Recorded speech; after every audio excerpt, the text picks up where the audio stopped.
welcome to the Trinity Force Podcast.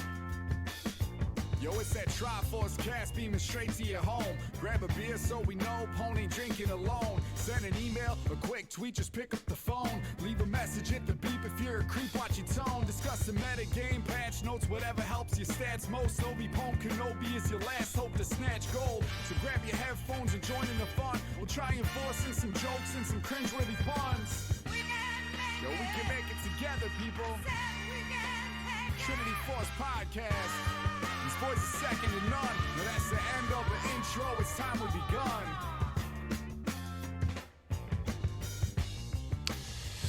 Hello, everyone, and welcome to episode number 778 of the Trinity Force Podcast. As always, I'm your host, N.A. Eric, and tonight we have a couple of returning podcasters, the normal crew, and we also have a new voice. We have Fenrir on the pink background that I'm referring to, the third one down. Bomo's joining us, and John. So it's great to have us all here. And before we get into learning who this new person is, we're just talking about today. We got intro, plus we have question of the week, and which a pretty cool one, I'd say. It was a great idea from Bomo there. And then a joke of a patch of patch 12.16. So before we get into all of that, let's hear from this new person. Fenrir, how you doing? Thanks for coming on. All right. How are you guys doing? Good. We're all good. So we'll hear about, how Bomo and John's weeks are going in a minute or so. Like, fine, we hear from them every week. It's fine. We can give you a little more time in the sunlight here. But, how'd you come along to, like, the Trinity Force community and stuff? Because we've been looking to add a couple of new hosts, and we've added you, and there's a couple of other people that have reached out to me as well. But so how'd you come upon the community first off? I listen to podcasts all day long. I get quite tired of listening to music 12 hours a day, and so I originally started just listening to like sports podcasts, but then I found like The Dive and Euphoria. And so I just started keep looking, and eventually I found Trinity Force, and ever since I've listened to everything there is every single week, and I'm really happy to be a part of the community now. Yeah. So far, I mean, you've been in community nights and been around for a while, and you're a great member of the community and stuff. And so we're happy to add you to the crew. So I mean, you said you were, into sports and stuff like that, but how'd you come upon League, and when did you start playing? How long you been playing? That sort of stuff. So I started in like the back end of season one, if that's what you want to call it. Um, at the time, my uncle, he actually showed me the game, and so I started playing, and I just got addicted just like everybody else. Yeah, you've been hooked ever since. Yikes! I Oh mean, yeah. I've been in since season one too. It's got its claws in me so deep I couldn't get out if I tried. I'm sure. Um, Yeah. Okay. So, like, since you've been playing for so long, I was gonna ask what's your main now? But I'm sure you've gone through several iterations of what your main champion and roles are throughout the years. So, give us the TLDR of your league history, if you will. First started playing, it was Kale. Was pretty much only champion I played. I really loved playing that champion. I took her everywhere because when you first start playing, you have no idea what you're doing. But then I kind of got entrenched in support when I really started wanting to play the game. Just being a ward bot. And then Thresh was released, and it just all went downhill from there. So, what about Thresh speaks to you so much? His ability to just play two ways as a support is, I don't think there's another support in the game that can do it. He can play aggressive, or he can play passively to protect his team. Yeah, that totally makes sense. He's definitely a huge threat. Like when you're playing against a really good Thresh, it's so scary. Yeah, his hook, you don't even have to land it. Just throwing it out there is a lot like Blitzcrank, but maybe not as impactful depending on the situation. But Yeah. the cooldown is much shorter, so it's a little more insane, especially if you land it. I really like playing like with a good Thresh support when I'm playing Rengar because I can if I'm in the one of the bushes in mid, like the side bushes, the long ones, I can jump from that bush and he can throw me a lantern and I can jump back to the bush and then re-jump back to him if I want, or just like if it was bad, I can just chill and back off.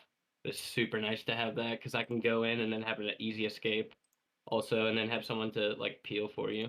Super nice. It's where Thresh is pretty underutilized. Is his ability to just like sit in the back line and not necessarily be the primary engager and just keep everybody from touching your carries. Oh yeah, let them get their damage off. Yeah, he's a good Thresh is so fucking scary. I don't find. Yeah. I will say, like, you compare him to Blitzcrank. I don't find with Blitz a lot of it is I'm not. Oh, you think I'm going to throw my hook? I'm just going to walk around and hold on to it, and that constant, the fear, like the presence of having it. I don't feel that as much with Thresh, but then again, maybe that's because I haven't played against or with some really good Threshes in quite some time. Because I don't see Thresh hardly ever in my games anymore since he's not in a great place. But um, yeah, I don't. He's very much his hook I think is a lot better though because you have Mm, it doesn't like always pull the character in. You can use it as that disengage tool and throw it and then like fucking walk away from him.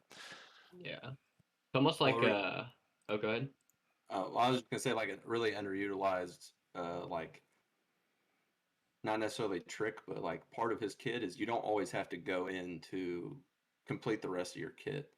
The drag back is usually enough that if you take a step forward and just flay, you can just flay them into your ultimate. You don't have to always fully engage with your hook. Yeah. I probably should know this, but when he has his Q on someone, he can't auto during that time, right? It's like disabled. No, Okay, no, you can't auto attack. that's what I thought. I just didn't You know can. it. I didn't know There's if I just like a was. brief moment where you can walk forward. Gotcha. I just didn't know if I was always playing it wrong or if you actually couldn't auto. Okay, good. I'm glad I wasn't doing something wrong. Cool. Um, but cool. So yeah, thanks for joining us and yeah, sweet. Bomo, we haven't heard from you in a while. It's been a little bit. You've been taking the summer off and stuff, but we're glad you're back. And how you been? I've been pretty good. Yeah, so traveling a lot for work and just like personal stuff, so I didn't really have a lot of time. Also, I think when I left, I was kind of unhappy with how I was playing League, and I took a little break from that as well. But I'm back now. I also got back into Plat, but instead of just being a Diana one trick, I have like 4 champions now that I play. So Whoa. pretty good. Getting back up to Plat, it was definitely eye-opening because last season, that was my first season I actually try harded to climb ranked since like season 4 or something like that, and I got to plat with like a 68% win rate on Diana. And I started the season just like, oh, I'll be plat in no time, and then we can climb up the diamond. But it did not work like that. So struggled through a lot of things, learned a lot too along the way that I didn't really know about either. So I feel like even though I am still plat 4 as last year, I feel like I am a lot better of a player compared to last year. And so, yeah, joined another competitive team and now playing competitive, well, quote unquote, competitively with an amateur league. And so, yeah, having a good time right now. And is there anyone else that we know, anyone in the T-Force community that's on that team or no? Not on my team, Okay. but Kypecat, he's on another team that's part of the organization, I guess, and so he has his own team. But he did role swap to mid, so unfortunately we're in a different group, so I can't play against him. But I said we'll meet him in the finals, so we'll see how it goes. Hopefully, that'd be sweet. I would love to stream that on T-Force here and cast it, even though I'm sure they have their own thing going on. But that would be sweet to watch. Mhm. So you better get there, and Kaib, I know that you're watching. You better get it there as well. That'd be so cool. Um, Sweet. Well, yeah, I'm glad you had that mental refresh. We all need to take those from time to time. I know when I took a few months off last year, it was so nice to just be away from it. But yeah. John, how are you doing? That's a very sparkly background you've got there. Yeah, I just figured out you could do that, so I was just messing with them. I've been great. Too. I've just had really good dinner.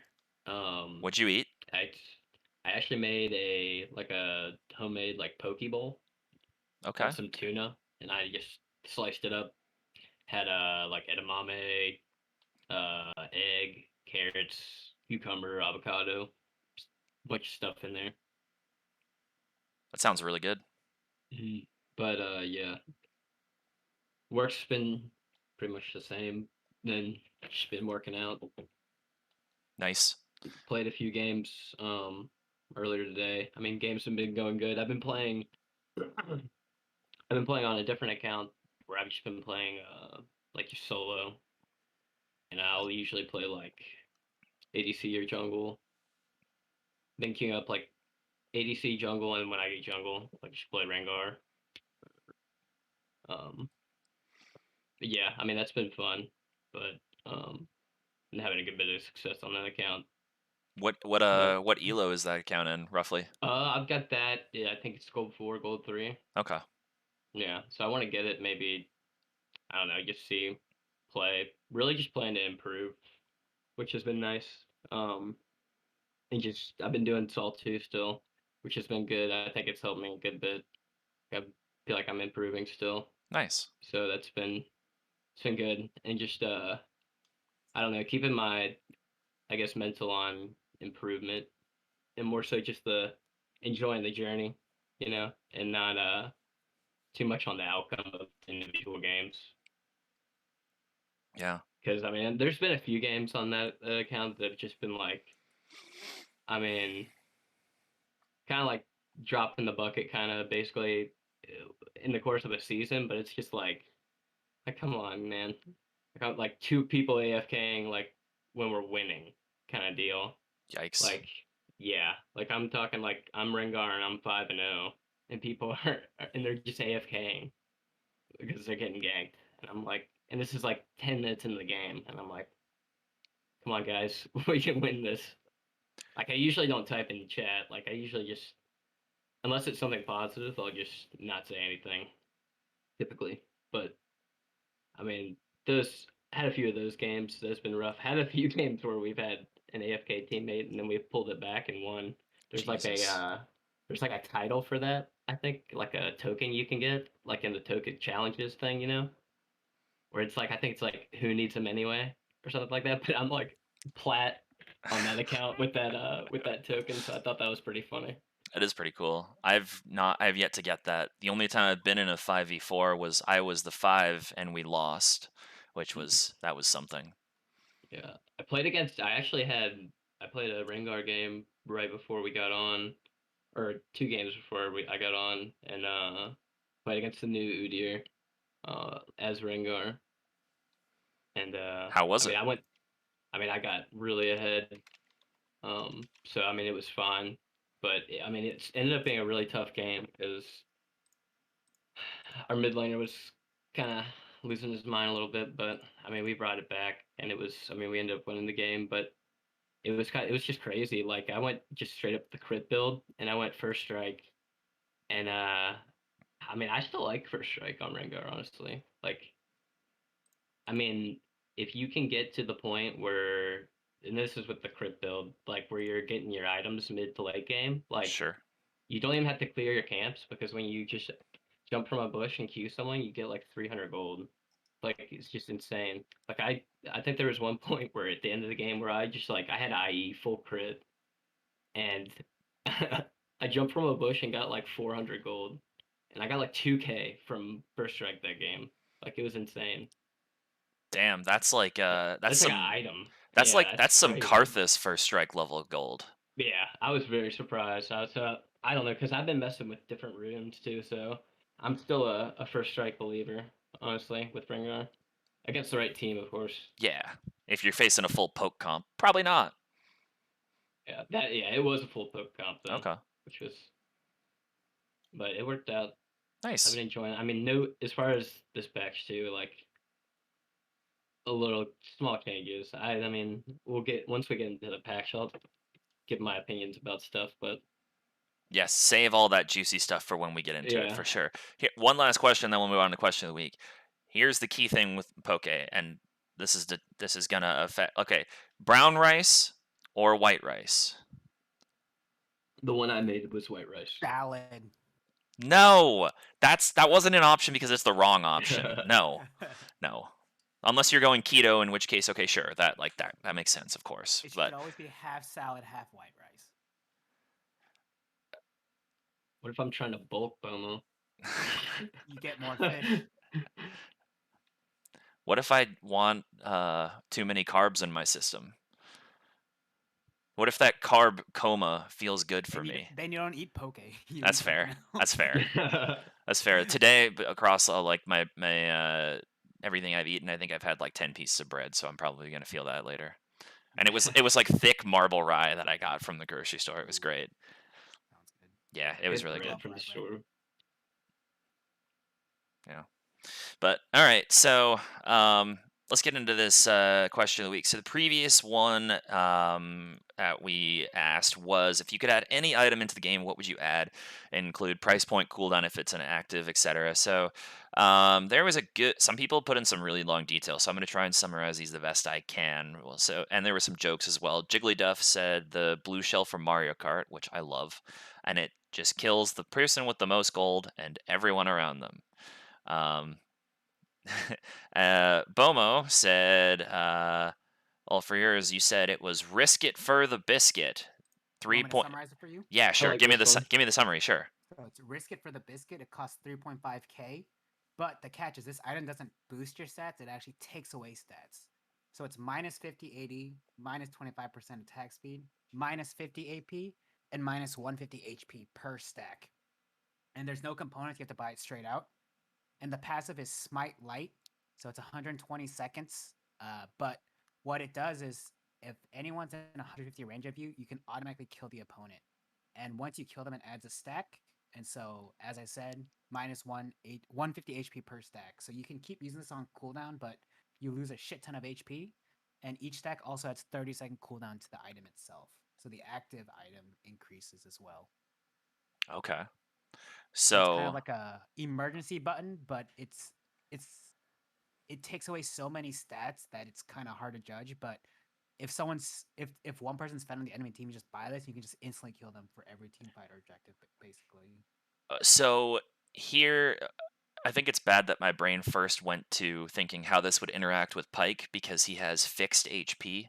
So would Mhm. he actually not be He might lose affected by 80. that? That might be it. Or maybe Yeah, maybe extra he's 80. coded to not gain additional health.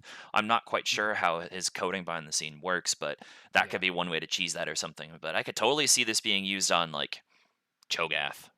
Because losing Mhm. 150 HP per stack, whatever. He doesn't Yeah. care about that. He has 7,000 HP at the end of the game. Yeah, they can still just ult someone too. Yeah. 100 to 0 true damage, essentially. So you get to immediately just kill anyone within 150 range. Yeah, So that's crazy.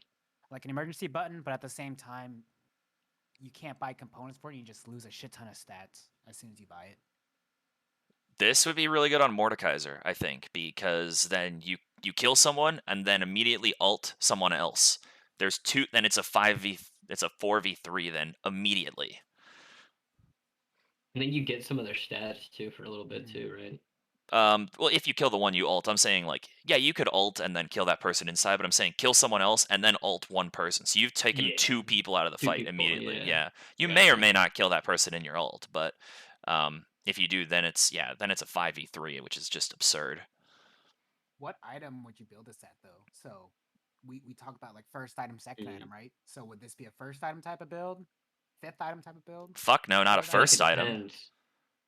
Definitely not first item. Yeah, I feel like it really depends. Like, I think you're building it replacing boots, 6th item. Mm. yeah, I could see that. Like, kill someone late game, really important for like a Yeah. objective.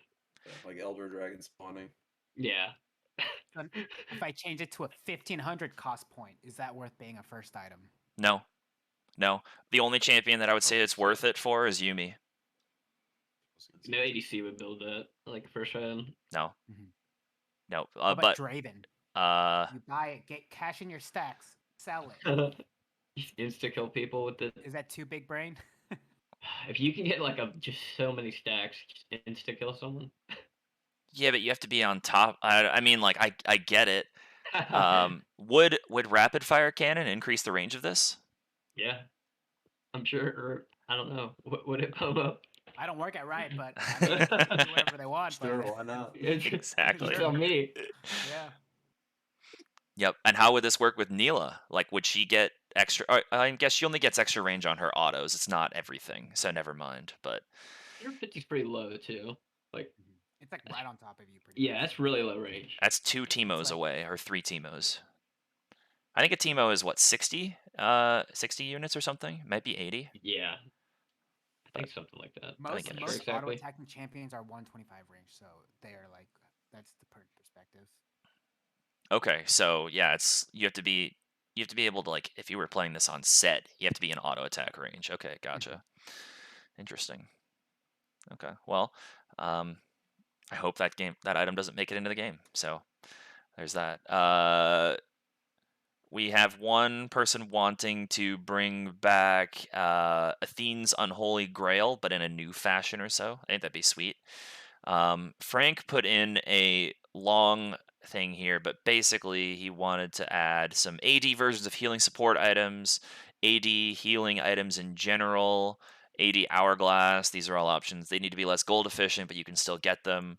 Only AP items make it so AD item champs have healing in their kit that can be played support, just can't.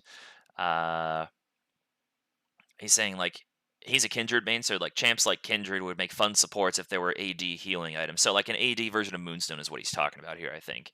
Which I'm fine with that. That sounds totally cool. That's or like AD poke. Like imagine you could build that on Senna or something. Then again, it doesn't give that much AP, so even if you were to get that on Kindred, it wouldn't be that horrible. Though I don't know if I'd recommend Kindred in support role. I don't know. What do you guys think of AD Moonstone or things like that? Fenrir, what do you think, man? I don't know how well AD Moonstone would work because whenever I think of a support, I mean, especially AD supports, you're not like next to your team when you're using it. Like you're engaging on the team. So most of the time you're not within the range to even use Moonstone. Okay. So unless it was like balanced like Zeke's, like you had to put it on somebody and that range was infinite, then I could see it working, but Is Zeke's range infinite? no. Oh. No. But like tethering like that. But the range Oh. would have to be super, super like insanely long for it to Like be yeah, worth building. like Anathema's chains or whatever. Isn't that Yeah. global? That is global, Yeah, yep. it is. Yeah. But for the reduced tenacity, that person has to be near you. I think it's like Mhm, 300. right. I think it's like 300 units away or something. Yeah, it's a good bit. Let me look. I mean, yeah, like if you're like around fighting them, then yeah, you're gonna get it. Anathema's chains. It's 700 units. Okay, so like a Caitlyn auto. That's A actually a lot. lot closer. That's a lot further than I thought it would have been. Yikes! Yeah, that's a good bit. It's such a good I item think too. that would have to be the range for an AD Moonstone item. I don't even know what the range for Moonstone is right It'd be now. like what, like something you put on like Pike. Yeah, Pike, or I could see it being like maybe a Thresh thing because he gets AP already. Yeah.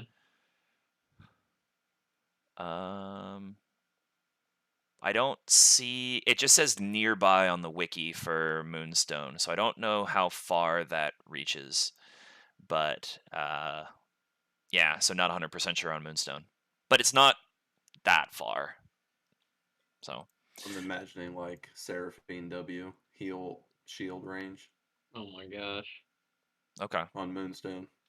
that sounds Yeah. about right, actually. Yeah. Yep. Then we have Axe J said any item that would stack Grievous Wounds start with 5% in each stack, grants an extra 10% up to 85 at full stacks. Healing in long fights seems too OP sometimes. That is a really cool idea, having stacking Grievous Wounds that I've never thought about. Yeah, I like that too. That's, I think it's just ridiculous that Grievous Wounds items don't stack in general. yeah. So At least, I mean, honestly, what's the point of buying more than one on a team? and it's yeah, especially with the amount they've lowered it. Like, I feel like that is like a decently balanced way of doing it too, because it's like the longer it draws out, the less healing they're getting. So there's like, I mean, I feel like that's somewhat balanced. At least feels a little better. It also kind of fits the thematic if you think about it, like a Grievous Wound, like you're just constantly bleeding out, and eventually you're just gonna bleed out more and more and more and more. Mm-hmm. I like that, yeah. The only thing would be, I think it would have to be individual attacks or abilities, because otherwise, Leandri's demonic or brand passive would get it all the way up immediately, essentially, and that would be too strong. Because then everyone starts to build Leandri's again. they'd need to make it that way. But yeah, I totally like that idea. I could see Belveth loving that as well because all of her things are Yeah. separate autos. So that's, oh god, that sounds like a nightmare. Yeah, I mean, if there was like something like this that had like ability haste and damage, like I feel like that would be really good for Rengar too. You could stack that super fast with Rengar. Yeah. And then the Bard has, this person called the Bard has 3 items here. So Blink Dagger, which I believe is in Dota. It's the same range as Flash, 2,000 gold, 20 ability haste, and a 2-minute fixed cooldown, meaning it can't be lowered. I'll just read through all 3 of these, then we can chat about these then. Refresher Orb, 3,500 gold. It gives HP, armor, and MR. The active is a 3-minute cooldown. It resets all of your cooldowns. Oh, yikes. Except for this item. Bag of Holding, 4,000 gold. Lets you put 2 items in the bag, so it gives you 7 item slots instead of 6. That sounds cool, but one of those items would be the bag, unless the bag doesn't count towards that. I don't know. So the bag would like act as like another inventory space. It would open up 2 inventory spaces. Is that what it is? You, like, it seems. I think these are all from Dota. Probably. Yeah, so I Yeah. basically it lets you make 1 slot 2 slots. Mm-hmm. We'll probably do like a diagonal line across it or something, and then you can put 2 items in it or something. Yeah, the Summoner Or- Rift yeah. Gucci bag. How would you deal Or with you could just extend actives? the UI. 4,000 gold. That is a hefty price. You're only going to be Just using for an that extra though, item like slot. late Yeah, late I mean, late that is game. true. But imagine then you're going to need to be so rich because 4,000 Yeah. gold plus the cost of the item. Then that's going to That'd be like I'm Jinx and I have 4 items and I just got a pentakill. Yep, and I have 7,000 gold to spare. Okay, let me buy Yeah. an extra IE and a bag Yeah, of let me- holding or some shit. Yeah, let me buy a Bloodthirster and a Summoner's Rift bag of holding. Oh my god. Sounds like a Nexus Blitz item. That would be really cool if Yeah, that if would be people cool. ever got to full build in Nexus Blitz. But What was the is Nexus Blitz the game with the like 2 Nexuses that go to get like against each other at the end? yep, Yeah, It goes like on long 19 enough? minutes or something. Yeah. yeah, at I 18 love that minutes they mode. get up and fight each other, yeah. It's the best 2 mode lanes for in sure. a jungle. Yeah. Yeah, I love playing jungle in that mode. It's so fun. I missed Hey, that bring one. back 3v3. I want Twisted Tree Lines back. I want Yes, sir. That'd be fun too. I want Magma Chamber actually, if anyone knows what that is. Yeah. I know they had the 1v1, but it was like in beta the entire time. It wasn't actually released, right? They just No, had it, they've like, never. They an used event. it for one of the They All used it for, like, Stars. All Stars, yeah. Yeah. That one was sick too, but yeah. Having a ladder for a 1v1, then there's no question. You can't have these kids saying 1v1 me to see who's better. You know, it's actually there in the ladder system. But True. Then when people beat me at 1v1s, then people actually know about it because I always claim that I've never lost a 1v1. So, and there's no evidence to prove otherwise. Yep. So some great answers there for sure. And we all talked about what we thought, and Boma posted his. But Fenrir, I don't know if I didn't tell you to prep or anything, but like, what would you add? Because we didn't ask you, because you weren't on that at that point. Like, what would you add if you could add an item? If I could add an item. Yeah. Let's see.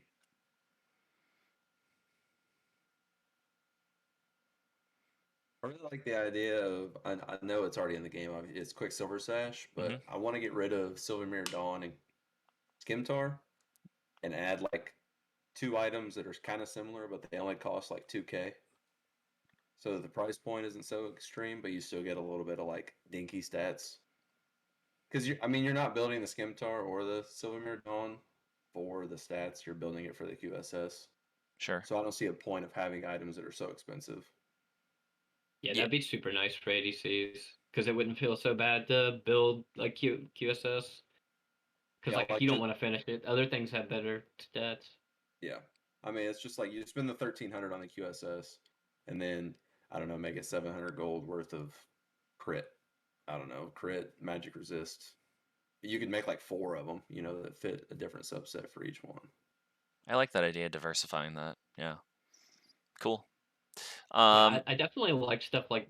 I feel like there should be more stuff like that because that I think adds like more like skill to it too, since it's inactive. So like as an ADC, like you get hit by something like insta cleansing, something like that makes a big difference, or it can make a big difference. So anything like that would add more play like that to the game, I think would be great. I totally agree. There needs to be additional items that are like niche and stuff like that. Like adaptive helm is gone. Adaptive helm was a great item for specific niche spots where you'd play against like a Teemo or a Cassiopeia or something, and it was garbage for everything else because it didn't make a difference. But um, yeah, I don't know. They're having I've talked about this before, but having more items just allows you to flex an additional layer of skill. It's using your brain to think about itemization and stuff. And the more items you bring in, maybe you'd actually start to get pros to think about their itemization because, like all of us in solo queue and otherwise, like a lot of people build wrong all the time, including myself. And pros also build wrong most of the time too. Like there's so many better things they could be building, but um, yeah. Crit items with an IE. Or 2 crit items with an IE, not having Yeah. 50%. Yep, deft. Yeah. I also did that in a normal game a couple days ago, and I built it. I was like, why the hell did I build IE? Because I was rich and I built it. I was like, fuck, I shouldn't have built this item. I should have waited one more item. It felt so bad. I think I was playing Jin mid, and I had my Gale Force, then I built IE right afterwards. Once I'd built it, I was like, wait, what the fuck am I doing?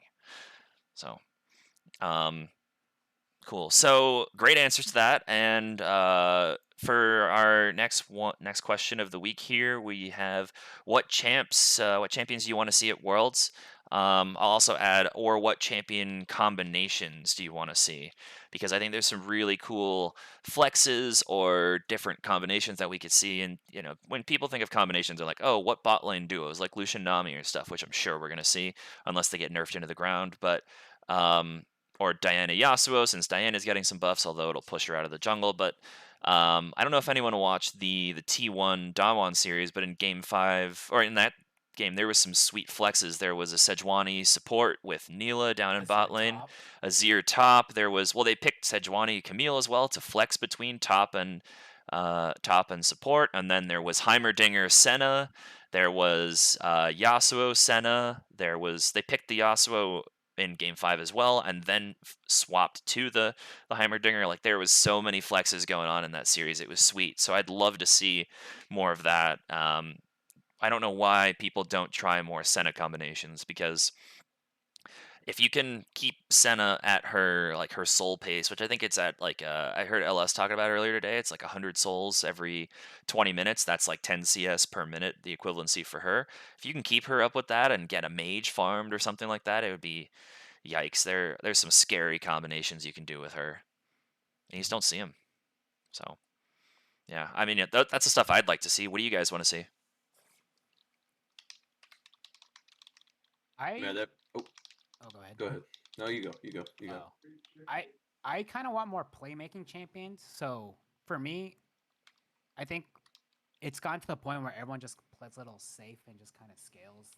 Like China definitely for sure fights a lot, and so I just want to see a little bit more outplay potential. So I want to see things more like more Yasuo, Yone, and I don't know if action's been played a lot, but I would be down to see more action games and competitive, because I feel like he came out and then I didn't see really any professionals play him, and I feel like his passive is just so strong. I feel like in a competitive environment, being able to revive your team after getting a kill or something is just so broken, but they just don't play him.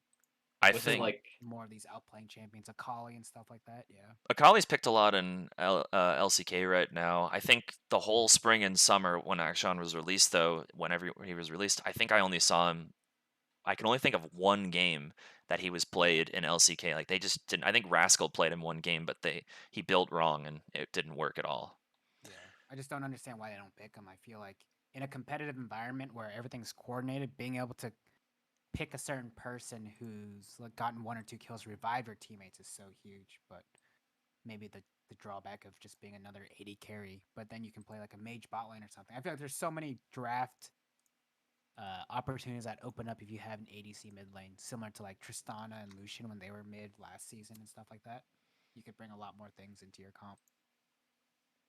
Yeah. Yeah, plus he's flashy, so I feel like that would just be fun to watch too. Like with Z, you can do some insane stuff. And his ult. his grapple with his ult like all together, and you're able Yeah. to get some So- cool ass snipes off in the middle of a game. It looks super cool too. Yeah. Yeah, John, what do you want to see? I want to see Rengar and Graves. You But want of to see course, that's Graves? never gonna Graves comes happen. out at every Worlds. Please. I mean, but not Please jungle. no Not Graves Graves. jungle though. Not really. Oh, whole breaker Graves coming back. Oh God, Not no. top. Yeah, Graves top was just gross. That was. I feel like that was. I feel bad for the top laners that had to deal with that. I mean, if we want to see Graves ADC, I'm down for that. That sounds cool. But I mean, that's where he started, right? Or like where he was intended. yeah, back in his older first. form, So yeah. they reworked his auto attacks. Yeah. Damn, he had the best auto attack animation as an AD carry, and then they just messed that all up with his shotgun blast. I'm so sad. I don't remember what it used to look like. I'll look it up. It was like a little like bullet thing that would shoot out of his gun, and so his current auto attack is like his old Q essentially. Okay. So they made that his auto attack now instead of it being like a single like pellet that you would shoot out of your gun, and there was like no reload and stuff like that. And I think his smoke screen was still the same, and his dash is still the same. They just made his original Q his new auto attack essentially. Yeah, That was and a little different too. and he used to stack up. I'm looking at the video right now, the old champion spotlight of his, but he used to stack up his True Grit on his passive, I think, like his actual passive, not the passive of the E as well. But you just didn't. You Yeah. didn't have to do anything either. Yep, exactly. I think it was a lot weaker, Just- but yeah, you just had to do. Yeah. So do it was just nothing. like time in combat. It went up. Uh, Something like that. Or... yeah, he also had like, but I don't think he got full value from attack speed even back then. Gotcha. But yeah. So Fenrir, what do you want to see at Worlds? Thresh, but he'll be played. He comes around every year at Worlds. He provides so much safety for AD carries during the laning phase. And when these guys, I mean, I think he'll be played into like Lucian Nami and stuff. But kind of like Bomo said, I just want to see like really impactful champions played. I think the problem why we don't see it, especially in LCS and LEC, is the BO1s just like completely deflate drafts because it's so impactful to win a game that people don't really want to experiment. Yeah, that totally makes sense. I haven't seen. I didn't see any of the highlights from this. I think there was a series yesterday, but I watched a little bit earlier today of FlyQuest and TSM were playing, and they were so basic drafts. There was Zeri, there was Sivir, there was Yumi in a couple of games, there was Lulu, and then Wukong and Vi and Sejuani, and it was Gnar. It was boring stuff to see. Yeah. Who were they pairing with? Because didn't they play Jhin at Worlds some last year? Maybe I don't. He 'Cause I wasn't. think Ghost got, or who was it? Not this most recent one, but the one before that. What? Because the Jhin skin. Yeah, that came was out. two. That was Ghost 2 years Eternal. ago. Yeah, Okay. Yeah. Okay. Yeah. I mean, it'd be cool to see Jhin too. Jin is pretty fun to see. Yeah, yeah, that was season 10. That was. So, yep, cool. I would like to. I already said what I'd like to see. Actually, never mind. I don't need to go on about that at all. But yeah, okay, cool. So, to the matter at hand, gentlemen. Patch 12.6, if we can even call it a patch. The whole patch is basically a micro patch. So, Zeri change.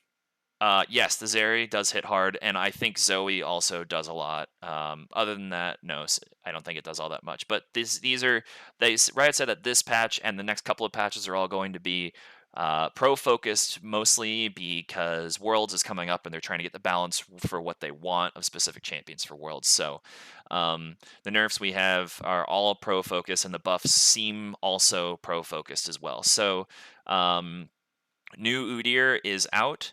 I don't think he'll be enabled for Worlds. So my wonder is Udyr completely disabled, or are they gonna make old Udyr allowed? And I have no idea about what that'll look like. But I'd be floored if new Udyr is allowed in, just because it's so close, and they don't allow stuff like newer champions to be played all that much once they're released in August or so. So It did with Akshan, yeah. Yeah, and then I remember when Lilia was released, they allowed her, but Yone was released a week and a half later, and he was disabled, which was so much bullshit. Um, Juggernaut patch would like to have a word with you. yeah, They changed that right before Worlds, and it's like, oh, here you guys go, and you brand new ways to play these champions. yeah. Go Yeah. at it. Yep. So, next week we'll be talking more about Udyr because I have not played him. I've only seen him. Some of us have played against him or maybe played with him. I'm not sure, but he just came out, like 8-10 Yesterday. hours ago last night. Yeah. Yeah. So we haven't had a chance to really play him yet. So we don't want to comment Don't there. build a Manamune with Triforce on him. Why? Not good. Well, I figure not. Okay. Please don't And I use the feel like ultimate his- skin. It's so bright. It's I so feel bright. like his clear is real shit too. I went Q and like E and W, and couldn't even finish my blue buff starting from red buff. It was bad. I've played with it and I've played against it. But when I played with it, it was with my buddy who's played a lot of Udyr, like the old Udyr, and he's diamond, but I would agree, like his clear doesn't seem very good, but he bought a dark seal, and it looks like the AP ratios on the R and the W are interesting. The Phoenix Yeah, I and want to the play boar. Yeah. AP Udyr with phase rush Yeah, mid lane. yeah, I want to see how that does, but yeah. He ended up getting a Magi Eyes and was like his R and was doing so much. I mean, it was insane. There's a Vanderil video where full AP Udyr with like 800 AP or so, which realistically you're never going to build in a game, but that Yeah, burns yeah. over the duration of the empowered R was like 2/3 of the opponent's max HP. It was like 60% or Lord. something. It was absurd, but Yeah. yeah. It's so funny that it follows them too, like the empowered one. It just follows the people. Following is a strong word. It it lazily lists towards them. Yeah, It's I still think it's kind of funny because I mean it slows them and goes towards them. Does it So slow makes them when so it's in easy. it? Okay. Yeah, yeah, I'm pretty sure it does. Okay. Well, we will be able to. I'll learn Yeah, all we'll have about to that so that mess I'll with it. able to be cognizant of it. And in Twitch chat, Elden Fox is saying that we should have bring back Feral Flare as well. And speaking of Udyr, Feral Flare, Yeah. that Oh was a no. terrible. Well, it was a very dark time for the game if you weren't an Udyr or Please Master Yi don't. or Shyvana player. Well, I was one please of them. I was one of those abusers. That's how I got into gold don't. first, so I'm fine with it. But yeah, LP abuser. I used it that's on Kale a couple times, so I can't talk too much. yeah. Wasn't it with Master Yi? It was super good too. Master Yi, Warwick, Udyr, Shyvana were the big four. Yeah, that's so funny. It was fucking stupid, but oh, it was so cool. Anyways, so we'll talk more about Udyr next week. But for this week, we have here's some changes. Caitlyn, her passive AD ratios increased. Not early, but late. It's up by 10% based on level. I don't know if this scales linearly or not. They didn't give a level breakdown, so I assume it's linear. And then her R, the damage on the ace in the hole, is increased by 0 to 25% based on current critical strike chance.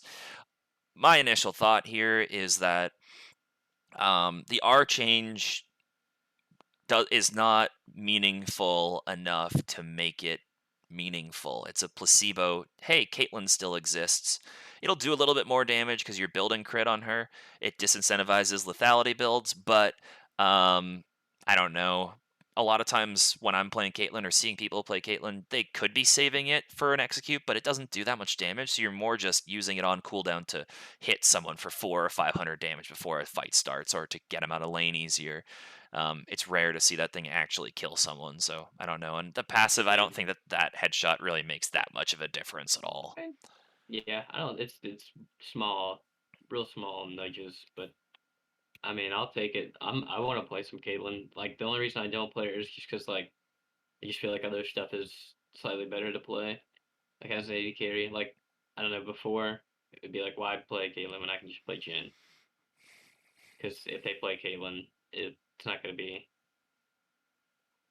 like Jhin's pretty good against Caitlyn. Yeah, and all the stuff that I mean, Caitlyn would be good in the meta right now with all the ADC, especially in Pro, with all the ADCs being picked with Zeri Yeah. and Sivir. Sivir less, but Apex Zeri too, for yeah. sure. Draven, Callista, she would stomp all of them because she destroys early lane. So I don't know why she's not being picked up. I mean, she's not in Yeah. the best state, but if you're picking it into an opportunistic spot, that totally makes Mhm. sense to pick it. So I Yeah. think so. I think it's Yeah, good. I Because the mean, durability update is why she's not being played. Gotcha. I wonder what her win rates are right now. Also, I pulled up Udyr just to check it out. Do you guys want to see? We'll get back to Caitlyn in a sec. Do you want to I think guess it's what like 50. Udyr's win Sure. rate is? So there's No, already not Udyr. there's he has an 18.7% picker right now. Udyr does. So he's been picked a lot. 30,000 matches already. Do you want to guess what his win rate is? I look, it's pretty bad. 43. It's 42.23. Ooh. Oh my gosh. Goodness. I mean, rough. new champion, it's artificially low, but still. So yeah. Anyways, back to Caitlyn. So her win rate according to U.GG right now is 50.22, with Like, yeah. an 18% pick rate. Good God, I didn't realize she was picked that much. She's Jesus. popular, yeah. In Diamond, as you go up, it's 50, 51, 51 or so. Challenger, almost 52. So she seems like she's in a fine spot. This is obviously a pro-related patch, so it's a pro buff. So we'll see if this actually translates into pros, but we won't see that until Worlds because all of the playoffs are currently ongoing. Maybe some of the minor regions will use it.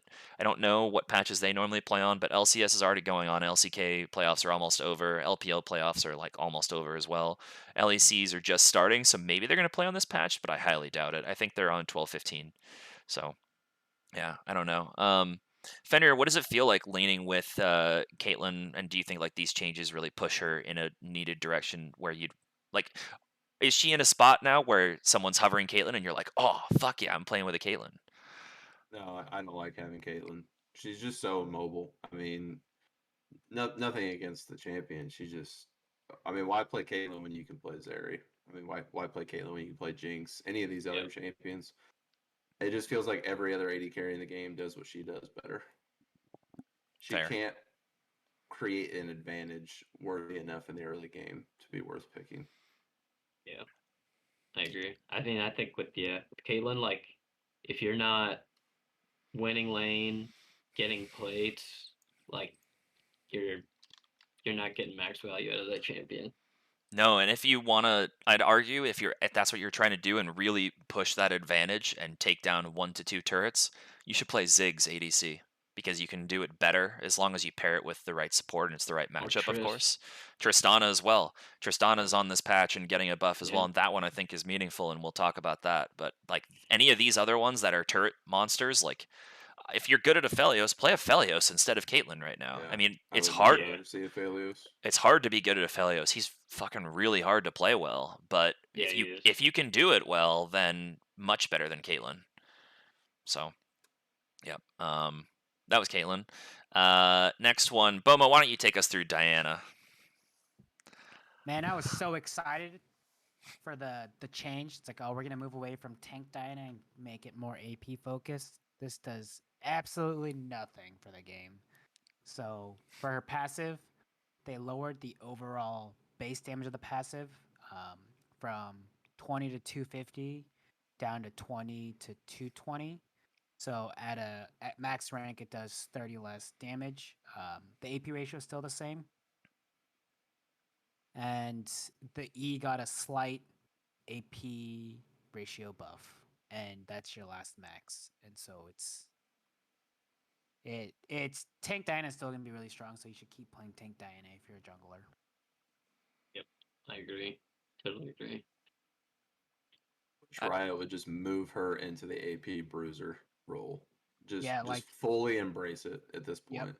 Nasher, Sunfire, Demonic, and you're like, it's insane. I even Yeah, go that it build is. from the mid lane too. I go Phase Rush mid lane with Nasher Rush, and then I go Sunfire and Demonic, and I'm just unkillable as well. And so Yep. I can just walk up to them, auto, Q, auto, and then they can't outrun me because I Phase Rush. I Yep. I mean, I totally agree that this doesn't do. I mean, overall, this is not, they say it's an adjustment. This is, I think you guys would agree, this is not an adjustment, this is a nerf. Yes, she has a nominal buff, but that E Mhm. is the last max, regardless of what build path you're going. You're never maxing Yeah. E first or second. So it's no, Right. it's not a buff that means anything, and that passive will make a difference, but not early. And that she still clears through the jungle really fast early. But I don't know, like I hate these characters such as Yone, Yasuo, Diana. I don't know, Shyvana's doing it somewhat, although that's a bit different, but these characters that are building the attack speed, I've seen it on Vi, I've seen it on Jax, I've seen it on Set, Bork, or Nashor's Tooth if you're AP or AD, and then straight into Sunfire and some tank. It's so toxic. I hate it so much. It's As like gross. as a true tank player, as someone who plays characters that should build Sunfire, that the game is designed for you to build Sunfire, it makes me really like, oh, you're abusing this item and it's better on you than it is on me as a Zac player or playing old Udyr or Poppy or some shit. Um, I don't know. I fucking hate it. I really wish that they would like they could change all those champions, but the better way to do it is just to, in my mind, nerf the well, change Sunfire a lot more so that And demonic embrace. demonic isn't, I mean, I guess, but if you make Sunfire where where it has 0 base damage and only scales with max health, then what? Are you going to go Diana where you build Nashor's Tooth and literally all a whole bunch of health? Not really. I don't think that would be that good. I mean, Boma, would you do that if it was 0 and it had a very good scaling on max health, but would you build that on Diana then? Would you go that route? Well, so I'm thinking like if you're looking at that AP Bruiser build, what you would go Sunfire, Demonic, maybe Abyssal Mask, and then maybe Rylai's. How much HP is that? Or max Um, HP? that's a good amount. Paralyze gives 300 or something like that. That's a good So amount. it could Yeah. it could add up, and I think the Sunfire with the Abyssal Mask passive might be pretty good too. So I've actually been wanting to try Abyssal Mask out on the Tank Diana build because I feel like that'd be pretty strong.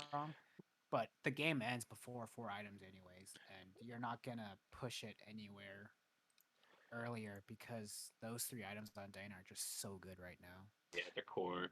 Abyssal Mask gives or not Abyssal Mask, sorry, Rylai's gives 400 max Okay. health. And I'm So looking for it's Abyssal the Mask same right as now. Abyssal a gives Sunfire. you 450. So 850 total max health from 2 items. Yeah, from On those top of two. Sunfire's unique passive of legendary. And the health growth you're getting probably Yeah. from, I'm sure you're taking overgrowth as well if you're going something like that, and base you might take grasp or something, I don't know, but In not in lane or jungle, I don't think. if you're wanting to Or really maybe go top. Maybe full top. health, you could also go Spirit Visage, gives you 450, and then also oh, what's it called? Anathemas. People sleep on it, but it gives you 650 health. Like Yeah, it gives you a it's lot such a of good. health. People do not build this item as much as they should. Like when I play full health Nautilus, this is one of the like I'm going that like third item after Filmable Winter because it gives me so much extra health and damage on Sunfire. So It's almost my guaranteed third item every single engaged support I play. Anathemas. Yeah. Okay. It feels like when you're the enemy and you put that on them, it feels so bad for them too. Like I've been on the other side of that a few times. Like you actually just don't do any damage to them. All Chovy's chains. You put it on the best player, and that's how you Yeah, win. yeah, that's so funny.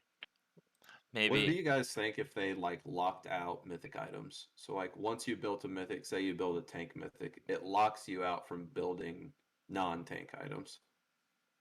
I don't like that idea because I understand, yes, that would solve this issue that we're talking about, but in a vacuum, yes. But overall, I don't like that just because then that even further limits the ability for someone to itemize corresponding to what's going on in the game. So then like, if that's the case, then you're telling me then Ezreal can't build Frozen Heart if it makes sense. You're saying that, I think Gwen. Ezreal being able to build Frozen Heart is a problem.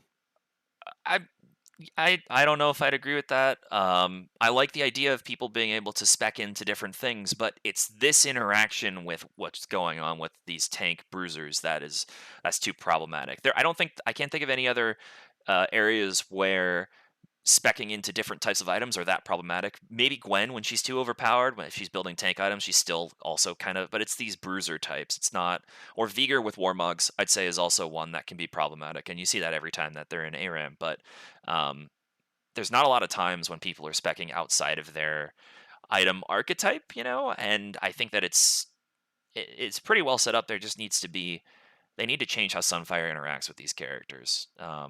But also then, like, imagine you're playing Pike, um, then you can't get if you go Duskblade or if you go Prowler's Claw, then you can only get assassin items, and maybe that's what you want, but you also might want to get a redemption or something. I don't know if you're playing then like Rakan. Some people like to build Everfrost on Rakan.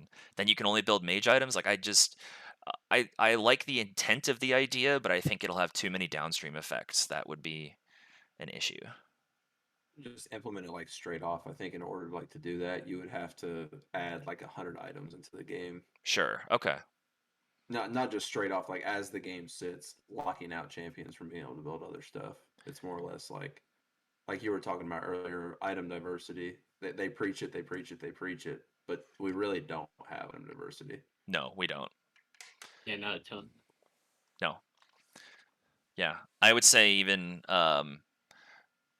then there would also be issues though, like even for if we had the current stuff, like there'd be some weird stuff where okay, maybe you just build your mythic last and then you're not locked out from any items.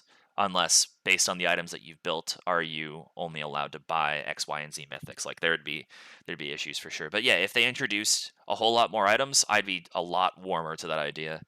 And I think everyone in the league community would be anyone who wants to use their brain and try and get micro edges, totally that's a great idea. So yep. Anyways, that was Diana. Draven is the next one. John, do you play any boy. Draven at all? I do some, yeah. Like I did for a while. I was learning him, but I mean, I don't know. In my opinion, like this is a really small nerf. Like it's 5 base damage on his Q. Like he's already just straight up overkilling people already anyway. So doesn't really do much. Like I don't know. In my opinion, in the hands of the like right pilot, like there's like I think MF is like S tier right now. I think Ashe is S tier as an ADC.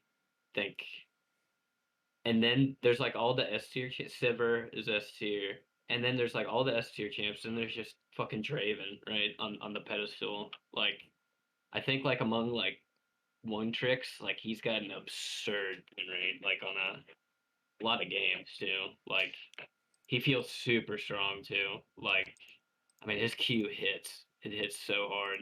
If you play like either lethal tempo or the like I've done Halo Blades in the past. If you have both axes spinning and you get the full Halo Blades proc off early game, like I mean it annihilates them. Like it's gonna almost kill them. It will almost kill them if you do that. Sure. I In will. ADC at least. I will say I don't know much about how he feels in lane because I don't really play bot lane all that much. I will say So oppressive. his win rate has dropped considerably off of this. He was last patch, he was sitting at 51.3 and then 12-14, 51.9. He's now 49.8, even though his pick rate has decreased. So the people who were just like, hey, Draven's the flavor of the month, are less of them Yeah. are now playing it, and the win rate Yeah, still I went hope down. so, yeah. Yeah, I hope so. I haven't seen it as much for sure, like when I played today. His ban Thankfully, rate went up though, so far. that's funny. His ban rate is But yeah, 36%. so I guess when I'm thinking about it, like I guess I played against Udraven one trick when I was playing on my main. I played I think I was playing like MF. MF feels pretty like great right now too to me, like in my opinion. But I mean, gosh, like when you're playing against he only played Draven, actually only played Draven, and then I mean, early lane felt impossible. It felt impossible, and he was getting like 9 CS per minute, and it was just like. But I mean, we ended up winning the game, but it was only after like I mean, I had to get some big ults off as misfortune, to like, because he was so ahead. Like he would auto me like 3 times, if that, and I would die. If he crit, he would kill me in 2 autos. Like it was crazy. But Jesus. I mean, I would just ult, and I mean, I could melt him as well. So he could, if he was in my ult, like he was gonna die. So we were able to deal with him, thankfully. Like there's tools to deal with him, but if he does get ahead and like someone is a really good pilot of him, like gosh, man, it feels impossible to play the game. What is Fenrir? What do you feel like? Do you like laning with or against Draven? Like, Love Draven. how do you deal with facing him when he's oppressive as hell? The main kind of like the main thing to do against him is to not just play the lane. You have to fight him. You can't just let him win the lane. Because if you just let him win the lane, you're Yeah, probably he'll going to win lose hard. the game anyway. Yeah. If you just fight him and you lose, I mean, at least you did something to try and change the lane. I feel like the main reason why he's in the meta currently is he's so early game and there's just so many late game scaling AD carries that are being played right now. He just bullies them to no end. Oh yeah, like a Jinx, like with the Halo Blades, like that's what I was thinking of when I said that. Like if he gets the full Halo Blades off on a level 2 Jinx, like she's gonna be super low. Yeah, if I'm looking at See a Draven picked. the pick rates, the most popular ADCs are like Sivir. He would annihilate her if she doesn't clear the wave. Caissa, Caitlyn would be a fight. Ezreal, Jhin, then Samira is a bit different. Twitch is a different story than Lucian, and then Draven obviously. But then like MF and I like playing Ashe against Draven. yeah, Ashe or like Misfortune. We've been playing Ashe support into Draven recently. That's good, yeah. Because he like bloodlust forward, I think is what it's called. His little speed up, and Yep. I mean you just hit him with the arrows and you just kind of run away. Yep. Blood Rush is apparently the name. I didn't know what it was either. Yeah, but yeah, would mages be good into him? No. No, They do no damage early.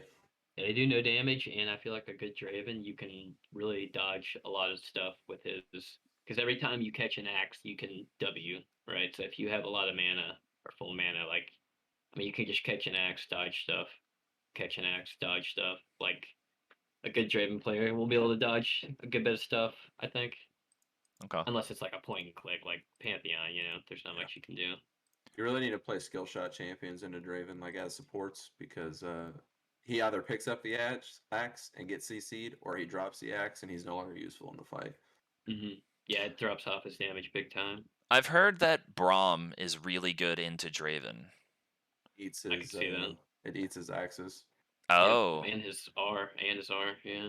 The shield, I'm pretty sure. Maybe it's just Windwall that does it, but I'm pretty sure Braum shield as well as Pantheon shield eat Draven's axes.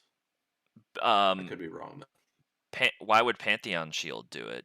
Because you're just not dealing any damage to Pantheon. Maybe Pantheon. Maybe Pantheon's old passive. Yeah, maybe, I don't know. Because where he would just completely you don't do damage to him, but you catch the axes. Like that's what I would imagine would happen. Still, yeah. Braum, I'm sure that the first axe, or the first hit, but after the first hit, you would still get the axes back, right? With Braum? I don't know. I never play against Braum. I never see Braum ever. I feel like. I just know that when I was watching, I have a feeling when I used to play Braum that he used to eat the axe, but I could just be crazy insane. I mean, it could also be you could queue the axe like landing zone too. I think it goes both ways where you deny the damage and then you also can queue wherever he's gonna pick it up from, and that kind of hinders Draven too. I'd imagine then something like some weird pick like a Vex support would be really good against Draven then, because then you could just throw the E down when he's going to go pick up an axe and fear him away, and then you could fight him or something, but you would immediately get damage down there. I don't know. But anyways, that's Draven.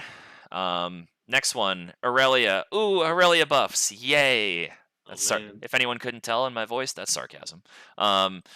Aurelia is getting her base magic resist increased and her armor per level increased. So thank God they're not increasing her healing or her damage or anything, but her survivability is going up, which inherently increases her healing because she stays alive longer. But she gets 2 MR, and then her armor growth is up by 0.5, so she gets 9 additional armor throughout the game and 2 MR. Not a huge deal, but this, Boo. yeah, we don't like Boo. this. We don't like this.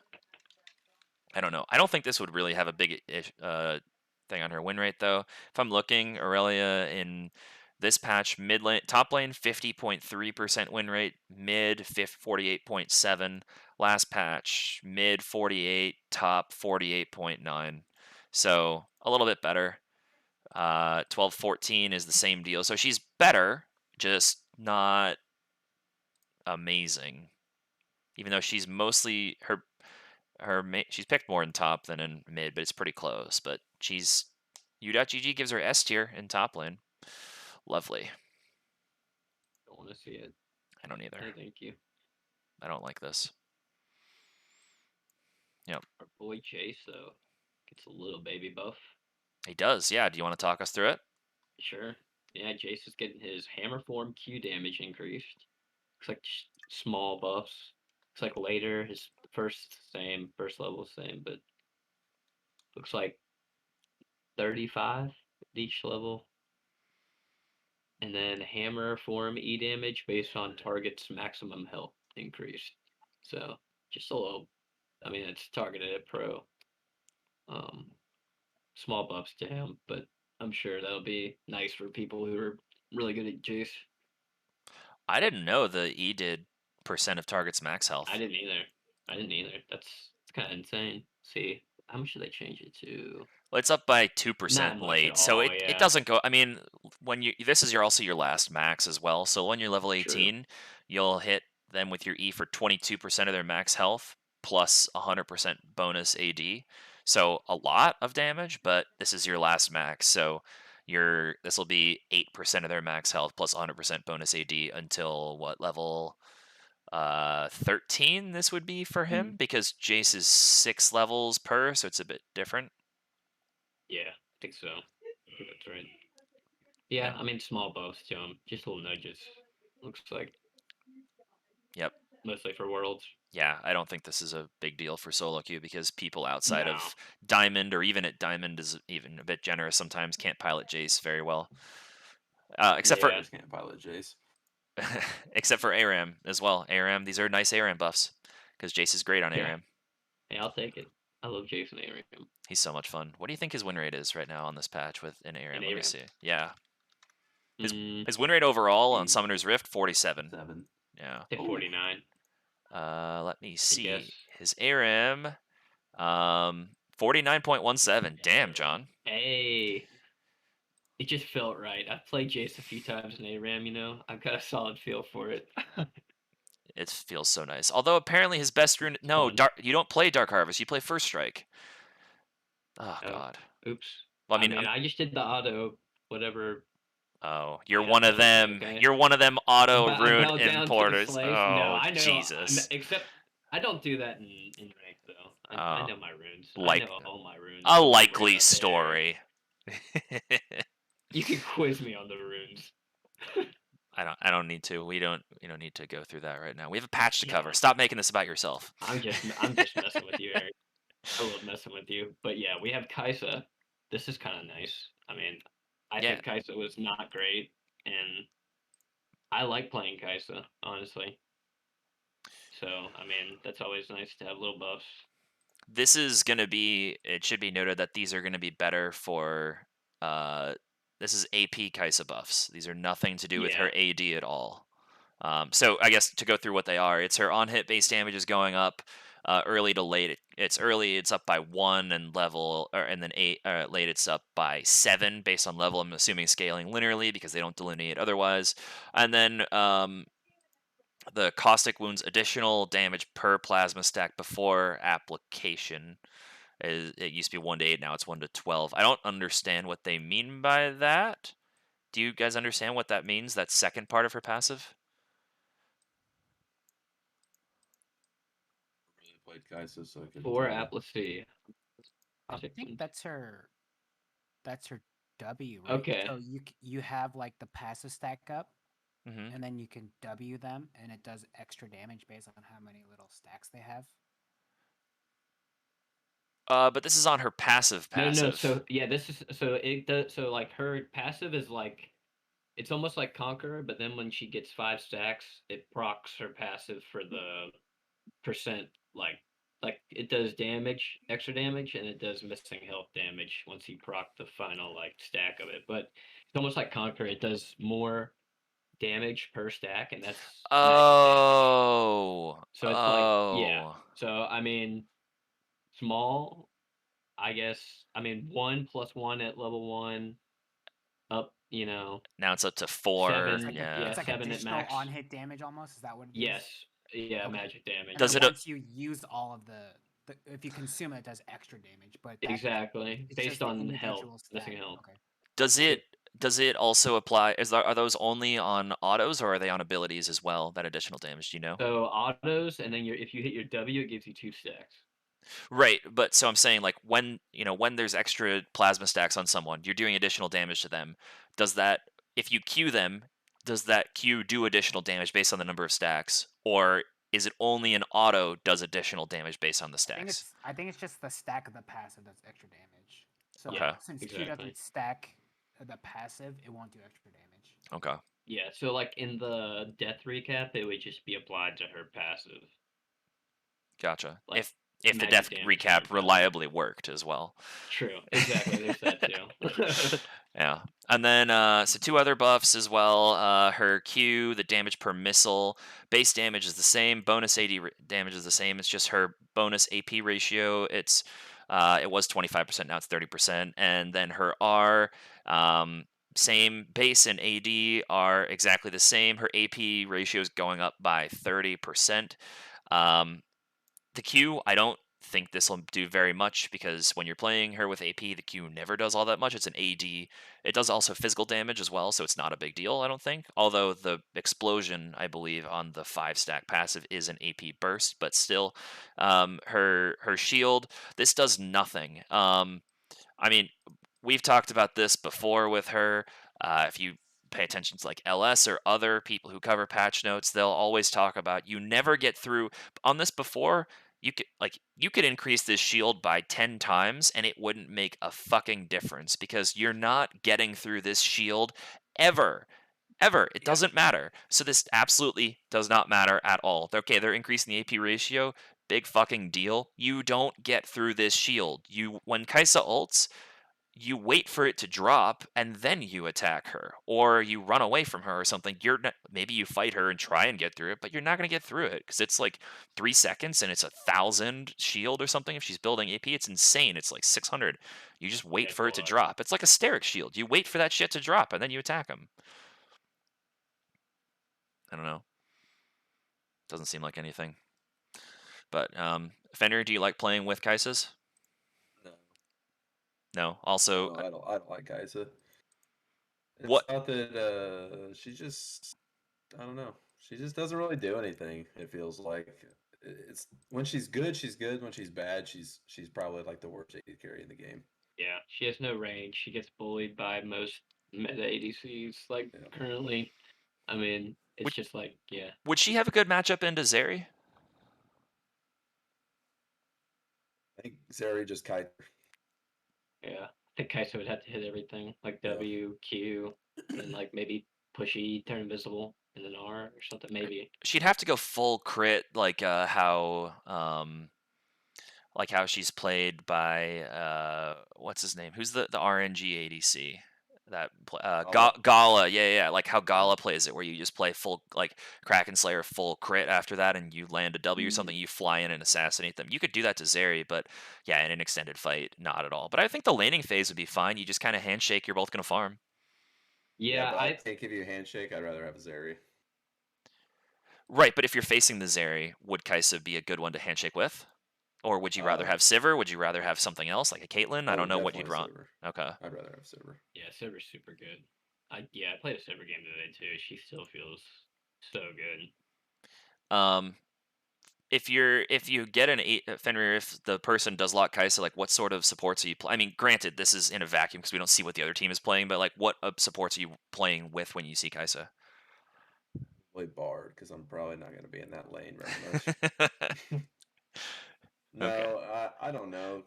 To be completely honest with you, I haven't seen Caissa in a couple of years really be played.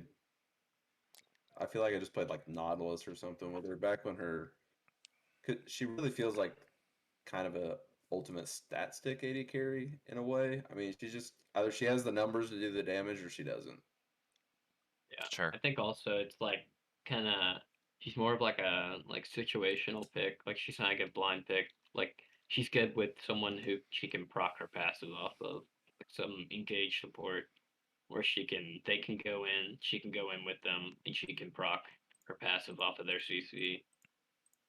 I think is where you can get more value from it and make it work. But like, I think as Kaisa, like you were saying, like you're more reliant on your uh support to play make, and like you play make off of your support kind of. It's not. I I don't think it's good in solo queue. I think a way to kind of make her better without changing a lot of numbers is give her a reset somewhere. I don't know, maybe on kill she gets like an E reset reposition. So something that LS was talking about when I watched when he did like an initial reaction to this patch when it was all in provisional and stuff was apparently Riot, I had no idea, but they toyed with the idea of when she would have partial or full resets on her R when she killed someone. So Oh my then gosh. I mean if you made the shield a lot smaller, that sounds fine to me. And made the radius around someone where you can go smaller as well. That sounds okay to me. That would be a good way because then you can make her have multiple like replacements as well. Yeah. Yeah. I think they would just have to take the shield away completely on the reset. Like you get it on the first instance, and then every instance after you just get the repositioning. I think if you get any form of shield, that just seems kind of nutty to me. What Yeah. if on the reset you don't get an additional shield, but if you still have the shield active, it refreshes the duration? I I like that because it's like kind of like more. Olaf ult. Yeah, something like that exactly. So It you're rewards staying aggressive, staying in combat. yeah, and But if you're goodness able gracious, to Gala would be unstoppable. yeah, if you're able to not if they don't chew through that shield, you're still gonna have that shield moving Gosh, around. you like yeah. I just think like Kaisa's like Ring to someone, instantly assassinating them, then Ring again to someone else, insta killing them again with like their W. I mean, she would still have like W as a long cooldown, and the Q wouldn't be up immediately still. But yeah, like that would be much more viable, and that would fit her, I think, for sure. It'd be Good to see a flashy. lethality dust blades Oh man, Kaisa build. I love it. Do you guys ever build yeah. Dustblade on champions that it's not meant to be on in like ARAM or in Thresh like and ARAM. oh, I build it on Zoe every once in a while just so I can throw paddle stars and then go invisible. It's so fucking funny. Imagine like invisible Swain when you're ulting and someone dies and just boom, he's invisible and then like you're still getting drained and like 2 seconds later he Still reappeals. damaging everybody. Yep. That's disgusting. I don't Yeah. know what Riot was thinking when they implement. I'm glad it's an AD item. Good lord, it'd be terrible if it was AP. Ooh, I'd love an AP version of that item. That should have been my submission for that shit. Yeah, well. Alright, next we have Malphite. His passive cooldown is decreased early. And well, it's decreased only early actually, and then his W cooldown now decreases with rank. So his passive cooldown it used to be 10 to 6 at specific level breakpoints of 1, 7, and 13. Now it's 8 to 6. So once you hit level This is huge. that is huge for sure. And then the W, the cooldown was 12 always. Now it's 12 to 10. But what? Okay, so you reacted immediately. You said this is huge. Why do you think so? So Malphite's just like super low econ. He plays the game with no gold, and I think him having this shield just allows him to get that much more CS in the early game. And I mean, it just makes him to where he just has more money to spend. Yeah. Instead of just And being an you get- ultimate, he's actually a tank. Yeah, and you can get it more safely too. Yeah, and I mean, this is more effective HP as well. So he hops out of combat, waits. Now instead of 10 seconds, you're waiting 8 seconds. Like 10 seconds is a long time to be out of combat, especially then if you're ignited or someone has a bleed item, like you're out for 14, Yeah. 15, 18 seconds where if you want to Feels get that. bad. And especially because you kind of need that if you want to re-engage or fight an AD champion because you're while your passive is active, you get triple the armor from your W passive as well. So that's what What gives do you. you max W second? Well, you could max it first or second or third. Totally depends on the matchup. Like, Gotcha. apparently, like in a lot of, if you're just going to be trying to poke them out, if you can poke them out, like if you're facing a Quinn or something else squishy, who knows, then you can max Q. Q for sure, but Yeah. you do need Like a Comet. Comet? You need Comet if you're going Yeah. to do it. Comet Otherwise, Q. Yeah. if you're not going to be able to push them out, if it's another bruiser or a tank, you don't take Comet, you take Grasp, or you take Fleet Mhm. Footwork if you're trying to survive or something. And Okay. then you max Q last because it doesn't do that much damage, and you max E maybe if they're attack speed, like a Gwen or a Jax or something, or you max W first if you're gonna fucking brawl them, and that does a lot of damage, and it's like 30 mana too. It's a really good item. And the damage is so underrated for that W, so that's also huge. Like these are massive. Just let's him be a little tankier. It does. So his win rate right now is 51.16.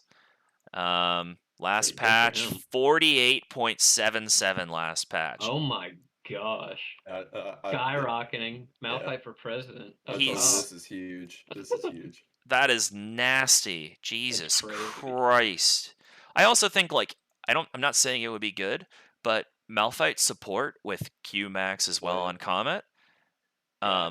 That would be good because now he can get his shield and then do more and then walk in and out off. Like, I've never played it, but have you guys ever seen it or played it? I've played Played against it. Malphite support. Good bit. I've played it a few times. It just allows him to get his. I don't go airy or not airy. Comet. I just go predator because I'm a madman. But I mean that passive just allows you to get your Targon's procs a lot easier. Relic shield, whatever you want to call it. Yep. When you're, I would think also like if you wanted to, you could do that super safely with, yeah, you can walk up and take that, and then imagine if you take Guardian as well. Well, Guardian's in a bad spot 'cause it's too long of a cooldown right now, but that apparently the most common rune or the best rune to take on him is Aftershock, but that seems a bit troll to me. I don't know. There's only 300 Seems like matches of it, Arbot. so Yeah. I think that he would be really good with Callista as a pairing Yeah. I can see that. for any of those people that can actually play Callista and have someone to play with to coordinate that with. I think Yasuo, I've seen it with Yasuo before. Yeah, that's a classic for sure. Yeah. So watch out for Malphite, folks. He's gotten better. Poppy. Oh, they're nerfing one of my jungle champions. Her No more Q Poppy. her Q damage to minions and monsters is decreased. So it's just there was a cap on the percent health damage that it could do before. It was 50 to 170, now it's 30 to 150. And this happens for both because it does damage twice and it affects both of them. I don't think this is that big of a deal because this is a pro focused nerf, of course, because Poppy is all over the place in pro.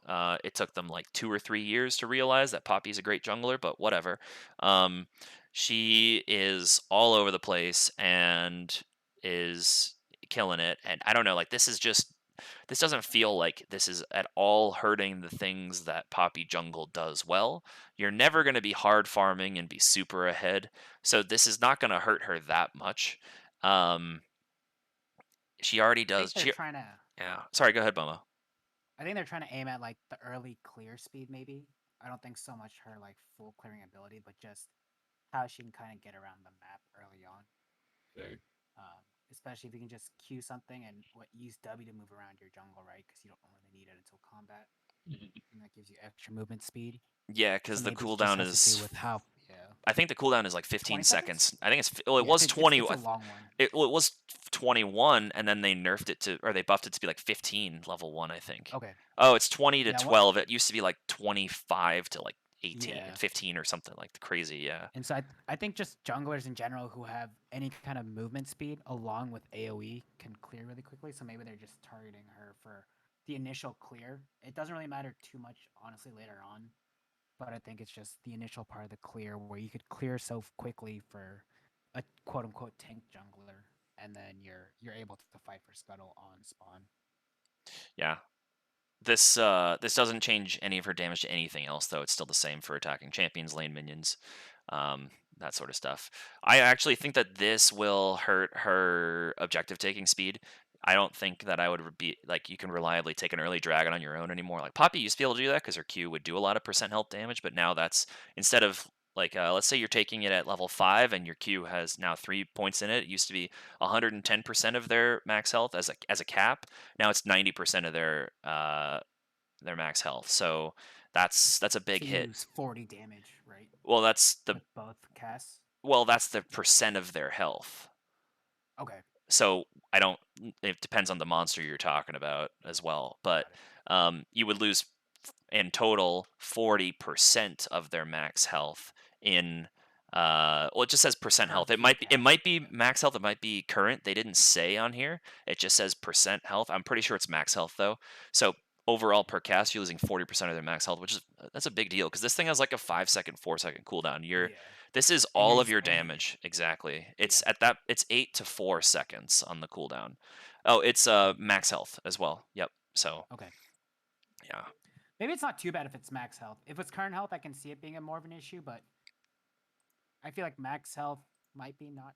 Don't you mean it the other way around? Like if it's current health, then that's not a big deal because Yeah, I guess current health because you're max you're health losing is your it's a total constant doing a lot. Yeah. health. Mhm. But this is probably welcome for all the people that don't like facing Poppy jungle. So anyone that likes to take any form of movement, John's nodding his head yes. Yes, sir. Yeah, no more Poppy jungle, guys. Don't play it. Just let the pros play it. Okay, fine. Then no more Rengar jungle. So I don't have to Poppy answer into Rengar. Okay, that's fair. Okay, so a few more changes. We have Tristana getting a Q bonus attack speed increase. So the Q bonus attack speed, it was 50 to 110, now it's 65 to 125. So it's 15% at all ranks. She's getting a free dagger for the whole game. And 65% attack speed level 1. That's not something to sneeze at. I don't know. Like this Yeah. is Makes her scary. level 2 is scary. Yeah. Solo lane Or her Tristana. level 3 rather. Solo lane Tristana. That's where it is. I don't think ADC is the place to play her right now. Solo lane Tristana. Yeah. She was already pretty strong. I played her last season mid lane, and now I feel like I'll bring her back. Level 3, the extra 15% attack speed, it's kind of insane. You kind of just jump, throw your bomb, and just auto them to death, and what are they gonna do? As soon as the bomb explodes, you can jump back like safely away. It's insane. Yeah, and you go Hail Blaze with that, right? Yep, that's the rune that she has. Wild. Yeah, so much pressure. And remember, she's gotten a couple of buffs throughout this season as well. She got additional damage on her bomb late game, I think it was, and then maybe an R cooldown decrease as well. So like she's gotten a couple of buffs throughout the year. So right now in mid lane, she's sitting at a 52.2% win rate. With a 1% pick rate. So as that climbs, like that would climb, she would climb as well. And bot, she's a 51.5 with a 7% pick rate. So like, it's she is scary for sure. I would say the stats support it, but I would also say just like in a vacuum, she's much better in a solo lane player there. Yeah. Will this make you want to take lethal tempo on her? Like entice you to take it? Because so lethal tempo stacks off how many autos, right? Mm-hmm. Yeah. So you get more autos. I mean, then it just kind of levels off when your Q turns off. Then you just turn into lethal tempo. It's almost like you never lost the attack speed. But I guess you're not really using. You want the E damage, so I guess. Yeah, I think it depends on easier. if you're an 80 carry or like mid lane. Yeah. If you're more mid lane, you want to focus on the burst itself. So Hail of Blades does the job because you can proc your bomb quickly, and you can just get out. Where lethal tempo is more of like an extended type of fighting, essentially. So if you're playing ADC Tristana, you probably go lethal tempo because you can just hit whatever's in front of you for the entire fight. I would think. I would say, yeah. If you're playing her in top lane, though, lethal tempo makes a lot of sense if you're playing into a tank. Like, imagine you're playing into a Sejuani or a Malphite or something. Take lethal tempo in top lane for sure, so you could stack that up over time. It's just like playing Nico up there or playing Callista or Draven in top lane or something. I don't know. But mid lane for sure, because you just want to burst down that Syndra, that Ahri, that Sylas. You just want to instantly nuke them. Azir, Victor. Bot lane, I would think it could go either way depending on matchups and team comps and stuff, but top, I would totally agree. Lethal tempo sounds like the way to go. I think for bot, it depends. I think If one thing though is that with the lethal tempo, you lose the, at least like in my eyes when I play Tristana, I feel like the big draw of her is like I have you have insane level 2 like engage and pressure, and then you're gonna like get a small spike mid game, and then late game you're gonna be really good. So like if you can get the ball rolling on her early, like that level 2 is like with Halo Blades super strong. But yeah, I mean both work. I definitely think both can work. Like late game, that would be absolutely nuts because like she can already auto you from really far away, and then like late game she's autoing you from an absolutely Tempo. insane distance. Yeah, and like machine gun fire style. Like Rapid fire stack tempo plus yeah, full stack passive. Oh my goodness, she could yeah, attack you like turret to turret. melt barons. Like that would just be insane. What about PTA on her? That's also when I'm looking at the rune sets on the screen here. I'm seeing PTA as a rec, as sometimes people are taking that. Would you want that in any mid, or I would assume not bot lane, but mid lane or maybe top lane? I think you just go Halo Blades. Yeah, I agree. I think Hail Blades. I think PTA is way more like situational. Like it's harder to proc. Like Hail Blades is way more. I feel like it's just as much, if not more, pressure, and it's way like more straightforward to do. So it depends. I think if they buff this Q again, maybe it switches away from Halo Blades. But Halo Blades gives you 110% attack speed. I Yeah, believe it is. So it's a right. lot. So with her Q now, it's 65% at rank 1. Um, that's your like 50% to 110%. That's a 60% gap. Now we're talking about a 45% gap. That's not that much of a difference with her rank 1 Q uh, to Halo Blades. Like it's still a big amount. That's 3 daggers, but that's not a huge amount where she's starting to get to the point maybe where she could not take Halo Blades and make up for it. But then again, if you use your Q and use Halo Blades, you're getting that much more attack speed now. So there's the flip of it. Not sure. Just theory crafting. Yeah. So, and then we have Yumi. So I'll do both of them because she has 2 changes as well. The micro patch buff was about her. So Yumi, her base movement speed, uh, or her movement speed with her E, the AP ratio is down. It was 6%, now it's 2%, and then the cooldown is increased. It was 12 to 8, now it's 12 to 10. But then they were Riot didn't like how she was feeling, so they buffed her. They buffed her R cooldown. It was 130 to 90. Now it's 110 to 90. And then her Q, the damage, the base damage, not any AP ratios, just the base damage. It was 50 to 200 unempowered. Now it's 50 to 250. And then now when it's empowered, it was 60 to 260 plus 2 to 8% of the target's current health. Now it's 60 to 310. So it starts at the same, but it does 50 more damage, max rank. And then the target's max health is 3 to 9%. So 1% at every rank of the target's or current health. Sorry. So this is. So her R is better. Her Q is better. No AP ratio changes there, though. Her E is slightly worse overall. I would say this feels like a buff overall between all 3 of those changes, but I don't quite know. I don't play her all that much. I think the Q is a big buff. The R is a decent buff, but you're not using her R on a cooldown all that much. And then the E, she's not spamming this on cooldown except in late game fights. And so, okay, a 2-second cooldown, but when you get ability haste, it's maybe half a second, 0.75, almost one. You're going to lose like a second at most off of that. And the move speed is not why you use the E. The E is used for the attack speed and the health. So the move speed is just a bonus that they have it. That's my thoughts on it. Fenrir, you're the support player. What do you think here, man? I'm just so tired of seeing this champion. To be honest with you, it's not that it's really not even about gameplay anymore. It's just I feel like Yumi provides just such a crutch. You're just not even playing the game anymore. I I just want Yumi gone. I know it's like a sentiment that the whole League community has, but you don't play League when you play Yumi. You're just riding around on somebody hoping that they carry you to victory. Fair. But in all, I think it's a buff to her, like you said. Okay. I think the Q poker really kind of, I don't know, makes her a little more skillful in lane.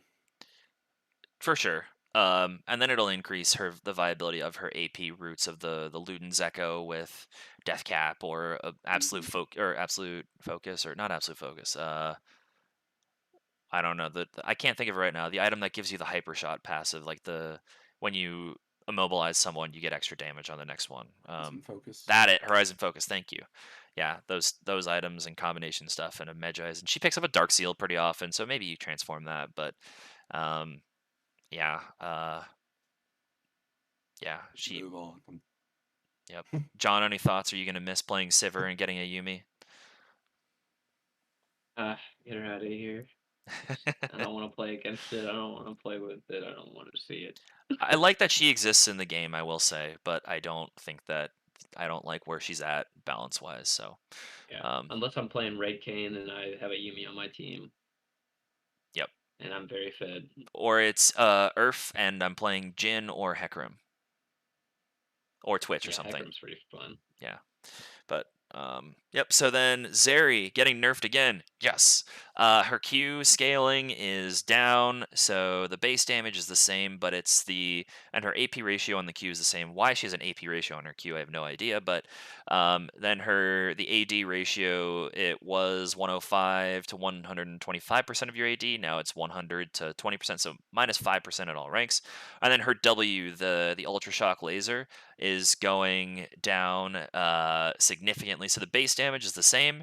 The AD percent of your AD was 130, now it's 100, and then her AP, it was 60%, now it's 40. So they're trying to remove those late game 1200 damage Zeri lasers that are hitting people in pro play, and they're absurd. It doesn't make any sense, especially because it does magic damage. So if you want to itemize against it, you have to build magic resist. But then all of her auto attacks rip through you, and it's like it's a nightmare. She's a balancing nightmare. And right now, I looked at her win rate just ahead of this, and she has a 42% win rate in Plat Plus. Granted, she has to have a bad win rate, but still, like this is bad. I think this might push her out of being ever present in pro play. He has 41 pentakills this split in pro play in the 4 major regions. Good fucking Lord. God. That's insane. I heard. I don't know if you guys know who Cadril is, but he was talking about it the other day on his stream.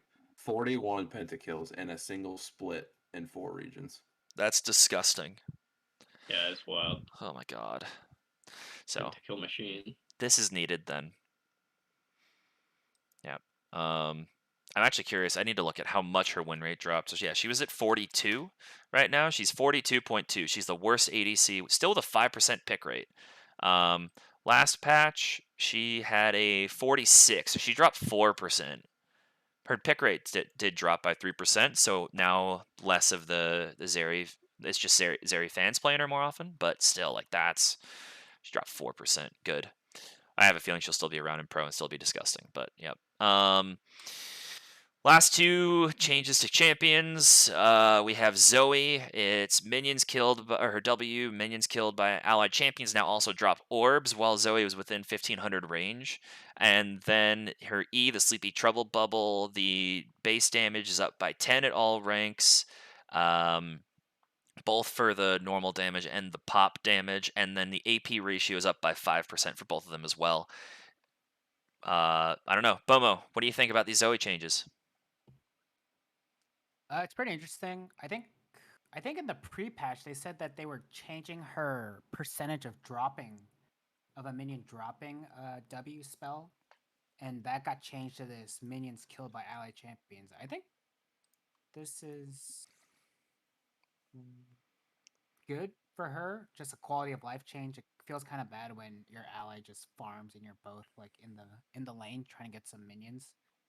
And those solo queue players will just take whatever they can get, and so they're not leaving you that one single minion for your spell drop. So I think it's a good quality of life change.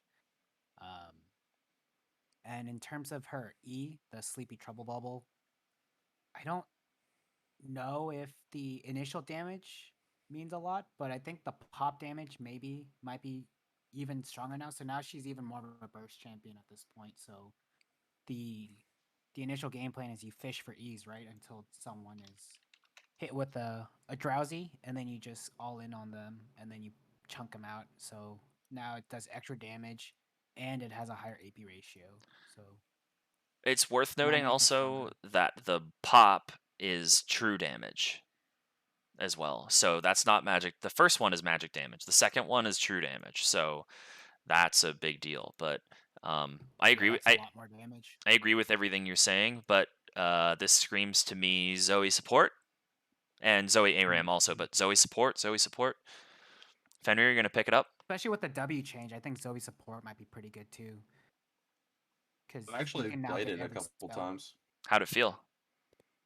It felt kind of bad before because you had to go Targons or Relic, sorry, Right. to get your spell thieves. So like a good way to play her is as soon as you hit level 2, you don't even need level 3. Just don't even spec Q. Just flash Trouble Bubble, and it'll sleep. And they either have to flash or they take so much damage they can no longer play the lane. And then you just pick up their flash with your spell thief, and then as soon as they walk up again, you just flash Trouble Bubble, and you've won the lane before you're level 3. That That's insane. is so Yeah. aggressive. Good God.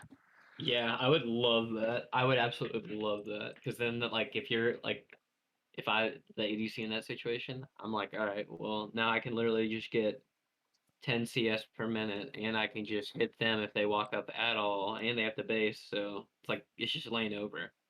And it's kind of crazy because a lot of supports, I mean, they roam, right?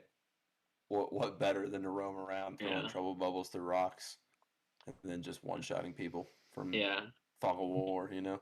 and And trouble bubbling from a mile away in mid. and That if would be you had insane. and if you have sweepers and stuff, you have alcove domination or alcove supremacies, then you can throw those trouble bubbles through the alcove as well. Or if they Yeah, think you're Zoe somewhere Draven back is there, crazy. Zoe Draven. Ooh, okay, interesting. Like, also, I think she could be a good support for like vision control too. Mhm. Like, once you're ahead, like, I mean, no one's gonna face like a push that a Zoe might be in that's pretty fed. Yeah, yeah, and then she can use her once she's 6. You can use her R just to like scope out what's happening. It doesn't even have to be for damage. That makes Yeah. sense. Yep. So, um, I'm excited for the ARAM stuff because now I don't have to scream at people, "Hey, let me kill these minions! Hey, let me kill these minions!" It's going to drop it on its own. So fine, whatever. People can be greedy and kill the minions that I wanted. Yeah, but other than that, last one is Zyra. This is just a quality of life thing. Her post cast lockout of the E was 0.15 to 0.4 seconds. Now it's 0.15. I don't quite understand how this changes her. I think it's just a quality of life adjustment. They said it'll make a small buff for skilled Zyra players, or they can they can cancel the animations and do other things like that. But this doesn't. There's no damage. It doesn't change anything. So Yeah, I think it's just the inconsistency of being stuck in the animation. Yeah. So it just makes it more consistent with how you're playing her. Because there are times where I guess you would cast this and you can't really move for Mhm. 0.15 or 0.4 seconds, which makes a pretty big deal, I think. So it's worth noting that her pick rate went up 1% and her win rate's gone up 1%. I doubt the win rate is because of this, but maybe it is. So I'm of the opinion that you do not need to touch Zyra's numbers at all. You just need to make it to where she's no longer locked out of using abilities, like no cast times whatsoever. ooh, interesting. And she would become a S tier champion immediately. Okay. Yeah, she does a lot of damage, so that makes Yeah, she sense. does a lot of damage. And her mana is not that much of an issue, and she has like appropriate cooldowns, I would say. Yeah. So there's that. But I also don't want that to happen because Zyra is Thresh's worst counter. Really, so why is Zyra Thresh's worst? Well, she can one just throw plants and you can't land your hooks, and then two, if you go in, I mean, she just ease you and then ults you. You can't really do anything. You're just permanently CC'd. That makes sense. You're like super slow too. It's And like you just have like no magic resist, so she just kind of eats you alive. And couldn't she put a plant down right on the lantern so the ADC can't grab it too? Yeah. Yeah, But most people don't understand. PSA to the whole community: please just scroll in when your Thresh throws you a lantern, so that you can click on it when they ward it. Just scroll in on your game, so you can actually click the lantern. I think I've done that before. But yeah, it's because people, oh, they drop a pink ward. Well, if it's not in the exact spot, which it's hardly ever going to be perfectly micro on, then yeah, you can still click it if you click in the right spot. That makes sense. The one time it's good to scroll in League. Yeah. I've always wanted to play a game, like a custom game or something, with people where everyone agrees to lock their camera and scroll in. I think it would be chaos, and turn off minimap as well. It'd be chaos, but it would be so funny. Probably have to be like a drinking game or something, but yeah. Hardcore mode before, where you turn off your like health bar and everything. Oh gosh. Yeah, one shot kills. Yeah. So you Like have one in no the idea. chamber. You have no idea how much health you have when you try and turret dive the enemy. That sounds sweet. Yep. So that's it for champion changes. We have one item change. Evan Shroud is getting buffed. The coruscation damage is the duration is up from 4 seconds to 5 seconds, and the damage amp is from 9 to 10. I have no thoughts on this. Yeah, same. It's like It's not huge, but it's definitely a good change. Is this item good? Is this? I mean, like Yes. obviously. Oh, it is. Okay. Yeah. I mean, it's not like built very much. I build it on almost every engaged support I play, because even though it's only 10% damage, I mean, now it's 10% damage. That's just that much more damage that you're one-shotting a very high valuable target. Sure. I love this item. I play it almost every game. So yeah, if I'm looking like at like Nautilus, for example, a classic Evan Shroud user, I guess there's not many games of him on the patch right now, but his highest win rate build, I mean, there's a lot of Locket ones, but then also there's Evan Shroud with some other variations of Zeke's Convergence and Knight's Vow and stuff. I mean, what Rel is is another classic Rel, user I where would say I go Evan Shroud Anathemas on Leona quite often. Okay, Rel, yeah, I mean, once she gets her 3 items, she's a 73% win rate, but then again, there's been not that many games of her so far. She's not very popular. Leona, already a 50% win rate on Leona. Her most popular, the items they recommend are Locket, but if I look at the additional build paths, Evan Shroud is pretty far down there, but like every single one of them's above 50%, 58%, 70%, 83%. Low sample sizes, but because it's so early in the patch. But yeah, I'd say it seems like these are performing better than Locket, but it also could be that Locket has a lot more play, so therefore you're gonna have a more you're gonna have a closer to 50 win rate on those. I don't know, but I cannot tell you the last time I built this item. I don't know if I've ever built it. But yeah. doesn't ARAM some. I don't. On tanks like Leona or Nautilus or something, I just build Sunfire and go full health. So on or Thresh, I go Everfrost if I play him in there. I'm one of them. I'm not Chad enough to go full crit and Duskblade and just auto someone and disappear and then auto someone and disappear. Best build. It's pretty funny to see when someone, it's just like a Thresh just like wham and then disappears. Like what the fuck just happened? So, yep. ARAM changes and stuff for those people that care about that. Ooh, Guardian's Orb got 10 extra AP. That's really cool. That's actually really cool. Ultimate Spellbook is getting a small change as well for those people that have been playing it. You might have, well, it says one for all Ultimate Spellbook. Each game of Ultimate Spellbook will have a small chance for everyone to get Cho'Gath ult, essentially. That sounds really funny. What? I know. It's a small chance, it says, but it's That's pretty weighted in cool. favor of having a particularly large impact on the game that we can't wait for you to feast your eyes on. It's Cho'Gath ult. They don't say it, but that's what it is. That's hilarious. Yeah. So, yep. Other than that, Yeah, Fizz is getting a VFX rework. I haven't seen how it looks. Oh, I've seen like images of it. I haven't seen like any video of it though. It looks like it's pretty cool. So maybe Fizz will get some play. Fizz feels like he's fine right now. He just doesn't fit. Like his kit's old, so that's the problem. Yeah, his pick rate didn't really change, and his win rate's 49.4. He's probably balanced then. So, yeah. Bug fixes, not really anything major. Fixed a bug where allies could undo Ornn's item upgrades if they were upgraded inside of Fountain. Yikes. Oh my god. Okay, so there's actually one that I did see where I was like, wait, what? It's like, let's see, 1, 2, 3, 14 down.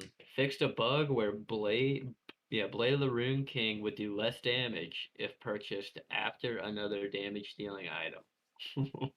That's so like just like a weird bug, I feel like. So if you And very bought specific. Sunfire and then Bork, as opposed to Bork Sunfire on Or Yone like if or you were something. Twitch. Sure. Yeah, if you were Twitch and you bought like Kraken first instead of Bork. Yeah. Fix the bug where Nimbus Cloak would activate when Unleashed Teleport started casting, as opposed to when the channel is completed. So otherwise, if you had teleport, it was a Complete waste of time. yeah, it's a useless rune. Jesus. I don't see any bug fix about your champion stats always being hidden at the beginning of the game now, which is really annoying. Have you guys seen that as well? Have you had that? Mhm. Yeah, I think everyone's has it right now. It's really fucking annoying, but The other one that jumps out to me is this is the fourth one. Fixed a bug that caused GP's barrel expiration timers to not display correctly. yikes. It's at 2. Just kidding. It's at 1. Like, what? Why was that a thing? I mean, I don't know how big of a simmer. yeah. I don't know how like many situations like that would come up, but like it just seems ridiculous. Like reading it. I also imagine a good Gangplank player doesn't use the HUD. They have them memorized. Probably, yeah. Just muscle memory. Trinity ult. Yeah, Yeah. exactly. I just thought that was funny though. Yep. So, some pretty interesting skins. I don't think the splash arts look all that great, except for Cyber Halo Janna. But have you guys seen any of these in game? Armored Titan Nasus in game looks so beautiful. It's amazing. Oh my gosh, no, I have not seen any of these. Yeah, their splash art looks okay, but Armored Titan Nasus in game is beautiful. Lucian looks pretty cool. Yeah, it's decent. I think it's just a shittier version of his Pulsefire skin, personally. But yeah, so that was, and then some other chromos and stuff to go along with the skin line. But that was patch 12.16. I know we talked about a lot of different stuff, but I doubt you'll see many actual changes in win rates and stuff like that.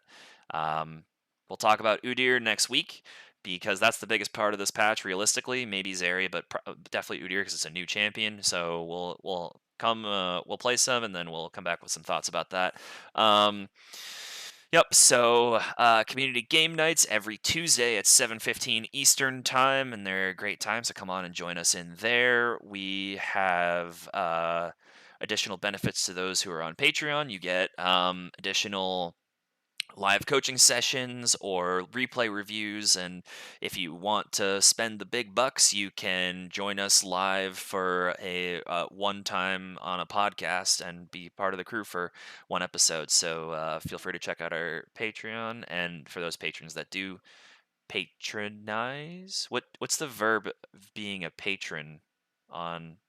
Would it just be being a patron? I'm just vamping at this point, I guess. But yeah, so there's that, and then yeah, go fill out the question of the week, which I have posted there. Other than that, thanks for. Oh, Fenrir, do you stream at all, by the way? No. Okay, gotcha. Well, that's fine. Then I don't have to remember to plug that every time. I stream occasionally on twitch.tv/na_Eric. And I know, John, you don't. Bomo, have you been streaming at all? No?